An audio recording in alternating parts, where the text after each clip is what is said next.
Before I begin, I want to thank Qubic Games for sending us a review copy of this game. The Switch is no stranger to puzzle games. These range from traditional Tetris-like puzzle games to puzzle platformers, but Grid Mania is something a little different. Grid Mania feels a lot more like a Rubik's Cube in comparison, but is it just as frustrating and confusing? Let's find out.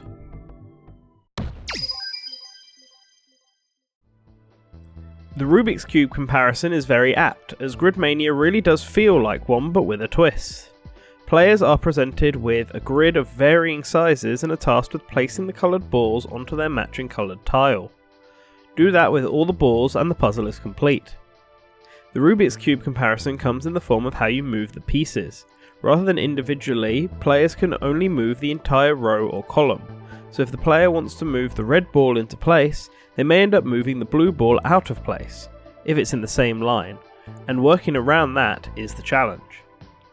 While a lot of early puzzles are fairly simple, the game gets far more complex with multiple coloured balls to deal with, bigger grids, and stationary walls that stop anything from moving. I was worried the game would be over too quickly as I breezed through a lot of the early levels, but things eventually slowed down. However, there are only 52 puzzles in total, and so it won't take players more than a few hours to beat. Thankfully, the game comes with 3 additional modes that are of equal length, which quadruples the overall length of the game. The first and most challenging of these modes is the Quick Challenge, where players have a set amount of moves to solve a puzzle. These puzzles do not have obvious solutions, so it becomes very challenging. Next is Grid Madness, which feels like a cross between Grid Mania and Puyo Puyo. The task this time is to fill out the board with colours, and players do so by pairing up the orbs in 3s or above. They can be connected in any shape, and there is no limit to the amount of turns, so it is fairly easy. Lastly, you have the Chain Reaction, where players have to not only get the ball on a coloured square, but every other ball of that colour needs to be touching it in a chain. This one varies in difficulty, but because the shape of the chain doesn't matter, it leans more on the easy side. Every mode has a time limit and a turn monitor, so players can retry puzzles to try and beat their high score, if they are that way inclined. That does it for content which may seem low, but the game only costs $3.99, and what you get here is certainly serviceable for that price.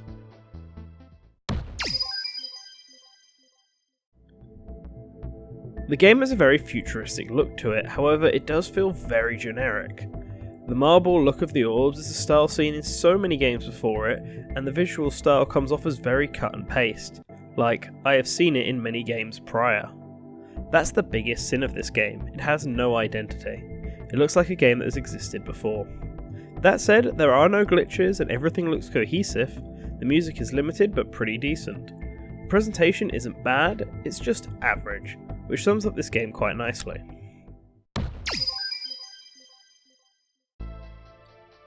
Grid Mania isn't anything special, but it's also not awful. For its price, it's perfectly fine time sink, and while the presentation is a bit bland, the game never overstayed its welcome. If you're feeling an itch for a puzzle game like I was, then this game totally fills that gap, but don't expect a long-term investment. I give Grid Mania a 3 out of 5.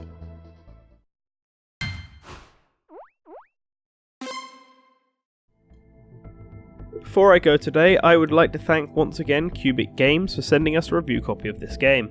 I hope it does them well.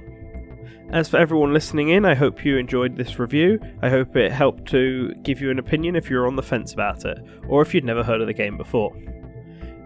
What you could do for us is give this video a like, hit that subscribe button, and keep following us on Twitter at AllSourceGaming, or check out our website at sourcegaming.info.